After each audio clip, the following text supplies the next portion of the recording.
Today, I'm going to talk about my book, Political Pathologies from the Sopranos to Succession, Prestige TV, and the Contradictions of the Liberal Class. So I will be using psychoanalysis and a form of Marxism to talk about the notion of prestige TV. The main shows that I talk about in my book and I will be discussing today are The Sopranos, The Wire, Breaking Bad, House of Cards, Game of Thrones, Dexter, and Succession. So one of my main interests, the central questions I will ask is, what can only psychoanalysis explain? How are the political ideologies shaped by particular psychopathologies?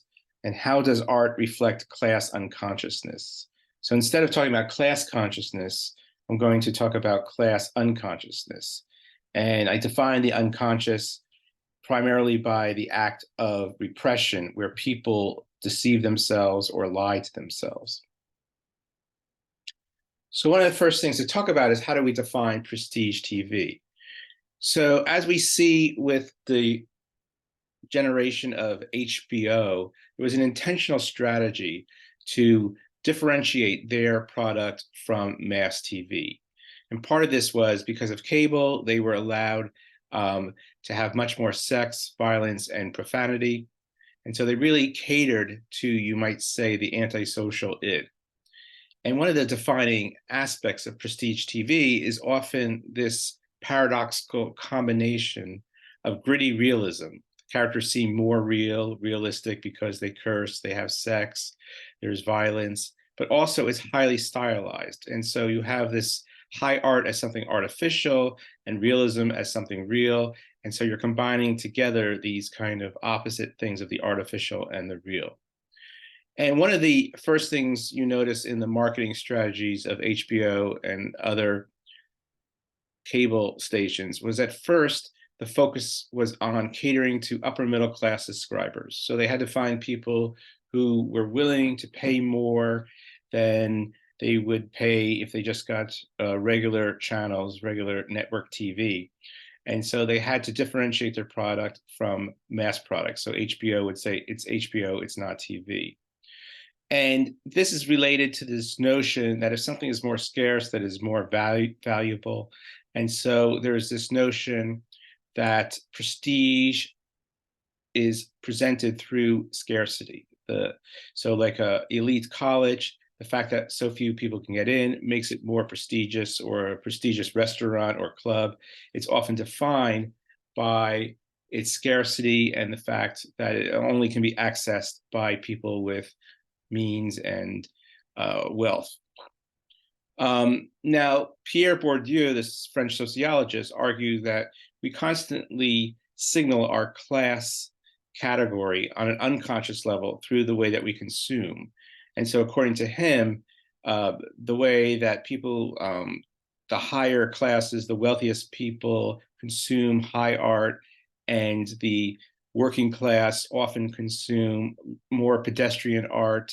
And this is really influences the strategy unintentionally of the cable networks that were producing and marketing prestige TV. One of Bourdieu's arguments is that wealthy people, because they have enough money and resources, they can be unconcerned with function and utility, not only in their lives, but in their choices of art consumption and general consumption.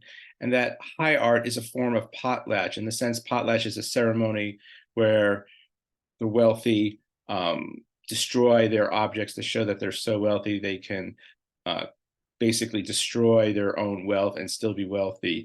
And so there is this notion that people signal their class to other people and to themselves by their consumption habits, and also by their excessive consumption habits. And what Bourdieu says, on the other hand, the masses are trapped in necessity and realism. So they want stories that are less artistic, that are more functional, that are more that involve less of the stylized aspects that you see, for instance, in prestige TV or high art. So one thing that has to be addressed is why we like to watch anti-heroes. And one aspect that I think psychoanalysis helps us understand is that we're often attracted to what repulses us. In fact, Freud said this is a foundation of obsessive compulsive neurosis, is that they are basically repulsed by what attracts them and are attracted to what repulses them. And another aspect is that we constantly need to signal our virtue not only to ourselves, but to other people by condemning the actions of anti-heroes. So it's not just that we straight on identify with the heroes and try to live vicariously through them, but we also find a way of condemning their actions. And so there's a split subjectivity. On one hand, we are identifying and living vicariously through the antisocial actions or the id of the anti-hero, and at the same time, we are condemning their actions in a form of guilty pleasure. And so one key aspect to think about is much of this tension between the moral superego and the antisocial id occurs on an unconscious level, because Freud defines the unconscious by repression, and repression is a form of self-deception. And what we often are doing when we repress something, like our own urges or identities or identifications, is that we're trying to protect an idealized self-image. So what we see on the screen in popular culture through these prestige TV shows is often a depiction of antisocial sex and violence. And at the same time, there is a reaction to it included within the narrative. So for instance, it's not just that Tony Soprano acts violently or has affairs or acts in an antisocial manner, it's that he goes to therapy. And so that this antisocial, I would say borderline personality disorder is not just celebrated, but it's also questioned and condemned through the process of his therapy. And you get here this combination, once again, unconscious, of the libertarian id, Tony Soprano doing whatever he wants, whenever he wants, confronted by what we could now call the leftist superego. But underlying this attraction to prestige TV is often this libertarian fantasy of total freedom and enjoyment.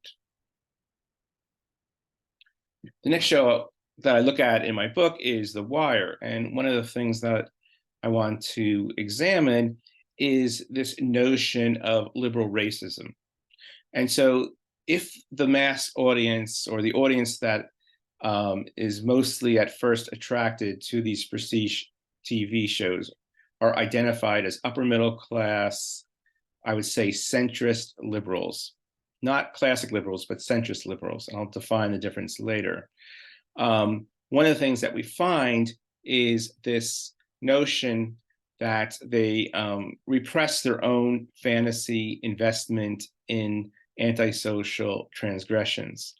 And they often project their enjoyment onto others. And so there is this idea that within this form of liberal racism, that Black people are both idolized and debased because they're seen as having access to violence and sex that other civilized people are denied. And so there's this myth of the uncivilized, and this fact of this idea that Freud had, that while perverse subjects will act on their impulses and their desire for total freedom and enjoyment, neurotics only fantasize about this. And so what we find in this case of liberal racism is this idea that sexual and violent impulses are repressed and then projected onto dark others, people of color. Now, there's also a right-wing version of this, which was the intentional strategy of Richard Nixon called the Southern Strategy, which was, instead of going for the racist vote directly, the idea was to equate Blackness with crime and talk about getting tough on crime, and then later the drug war as an indirect form of racism. So once again, there is this unconscious association made between Blackness and criminality, which we see in a show like The Wire being reinforced, I think, unintentionally. And psychoanalysis is very important here because psychoanalysis, through the theory of the primary processes, looks at the way that in political rhetoric, it's often based on these kind of irrational associations, substitutions, and displacements. And in this case, the question of equating unconsciously Black people with criminality, both in the media and in politics, serves to both cater to a racist audience, but also deny its own racism. Now, another thing that is very clear in The Wire is that there is a constant depiction of the failure of liberal institutions. And so each season basically focuses on another failed liberal social institution: the police, the schools, the unions, the politicians, the journalists. And so what we get here in a lot of prestige TV, and I think once again, I think this is unconscious and unintentional, is basically a focus on lost social trust and an undermining of social institutions. And this type of cynicism helps to breed a form of competitive individualism. The next show I look at is Breaking Bad. And the basic story is a middle-class teacher cannot pay for his cancer treatment, so he turns to a life of crime. There's never any discussion of trying to fix the system, the healthcare system that puts people into poverty and destroys people's lives.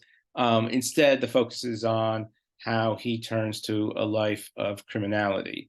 And once again, I think we find the same centrist, upper middle class, liberal fantasy of transgression and investment in these anti-heroes who break the laws and basically cater to our underlying desire to be free, totally free, and to have total enjoyment. And at the same time, this cynical libertarian perspective, which you might identify more with the right wing, especially like right wing Donald Trump type of voter and ideology, it's placed within an ironic context. There's often the use of humor in many of these shows, and definitely in Breaking Bad, this combination of this kind of dramatic crime story, but with a comedic perspective. And it's often done in this type of metafictional, self-reflexive way, in the way that, for instance, the first time the main character, Walter White, gets the idea that he could turn to selling drugs in order to gain money, he's watching it on TV. He's watching a drug bust with his brother-in-law on TV, and he first gets the idea. And there's often this framing of like the media reflecting on the media. And so it's not just a pure, direct, dramatic investment in the anti-heroes, antisocial behavior, but is always taken with some type of ironic or aesthetic distance. Throughout the show, at first, Walter White says that he turned to a life of crime to help his family, to protect his family after he was going to die from cancer. But then he said he started to enjoy it. And we get this underlying idea that beneath like the right-wing movement of libertarian freedom is this pleasure principle, this pure pursuit of antisocial enjoyment. And so we can think of the libertarian and the libertine as two aspects of the borderline personality. So after looking at Breaking Bad, I look at House of Cards. And one of the obvious things about House of Cards, it's a reflection on Bill Clinton and this third way politics of combining the liberal and the conservative. But ultimately, the main character of House of Cards is a pure pragmatic opportunist and will do anything, including kill people, to get what he wants. One of the things that this combination of the third way Bill Clinton politics shows is this combination of liberal and conservative policies. And in Bobo's in Paradise, David Brooks' book, he says that what we find currently in American politics and culture is this strange blending of opposites, of the bohemian kind of anti-capitalist art and the bourgeois capitalism, and that what we find within contemporary centrist politics and in the kind of upper middle class culture is this combination of two ideologies that used to be opposed. And so one way of overcoming this opposition of opposing ideologies, and also the opposition of, say, the more leftist superego and the right-wing id, is through constant use of irony and metafiction. So in House of Cards, the main character is constantly addressing directly the audience, which breaks the fourth wall, but then creates the situation that they're reflecting on real things, but also it's not real. And so this kind of, by addressing the audience, it involves the audience in a way the audience is implicated, and yet it also creates an escape hatch, a moral escape hatch, because even though people are identified with the character, they are constantly signaled that this is just art, this is just fiction, this is not real, that it doesn't matter, that it's not serious. And so similar to Freud's theory of jokes, three major things occur through this use of the primary processes. One is to turn the serious into the unserious. Another is to turn the suffering of others into the pleasure and enjoyment of the audience. And the third is to take conscious experience and make it unconscious. Also, like the other shows that I'm discussing, one of the underlying themes is that everyone is corrupt and that you can't trust other people, but also social institutions. So the House of Cards really, once again, reveals this kind of, I would say, right-wing preference or ideology, basically saying that because all of our social institutions are corrupt, then the only thing we can do is focus on our own individual enjoyment. And yet this enjoyment is presented in a guilty way. And so you have this combination of opposites again, and this notion of the obsessive compulsive attraction to what is repulsive and repulsed by what they're attracted to. Now, the next show I look at is Dexter. And once again, even though a lot of people say, oh, you know, the cable shows have a liberal bias, or it's the liberal media, we see that these shows feed a right-wing ideology in the sense that they constantly show the failure of liberal institutions. And in this case, Dexter works for the Miami police, but he is a serial killer. And you have this idea that he has to turn to his own kind of vigilante justice because the public police system fails and it doesn't effectively find criminals or prosecute criminals. And so we find this, once again, this kind of libertarian, antisocial character combined with this critique and kind of undermining of social trust and social institutions. Another aspect of the show is to directly comment on this idea that violence is a form of art. So they constantly show him using violence in an artistic way and showing how people commit crimes in an artistic way. And once again, art is used to signal distance so that we're able to watch something and get invested in it, but yet tell ourselves that it's not real and that we're not really invested in it, so that we get to take on this double nature. And as Bourdieu says, it's really the wealthy who have the ability, more so than anyone else, to basically remove themselves from reality and necessity and enjoy art from a purely artistic perspective. And once again, like many of the other shows, this is an ironic show. There's constant address to the audience through the narrative of the main character. And so the show basically has us both identify with Dexter, but also constantly disavow him and critique him. And it reveals this kind of what Zizek says, the perverse underside of the law, that the law always has to rely on antisocial features in order to uphold the law. And it pervades this and crisis in social trust. And we see here how the liberal media then paves the way for the right-wing ideology against the government. So I next look at Game of Thrones. Of course, this takes place in a very different time period, but I think that the focus on Winter is Coming, I see as a symbol of climate change. And I think that the show often mythologizes this future threat. So on one hand, it does talk about the threat, the danger of a change in the climate, but then it does it in such a way that it's easy to dismiss and deny. So once again, we have this doubled contradictory discourse. And it presents kind of a false politics because it both presents the urgency of climate change, but then turns it into a myth, a fiction, and allows us to escape from really dealing with climate change.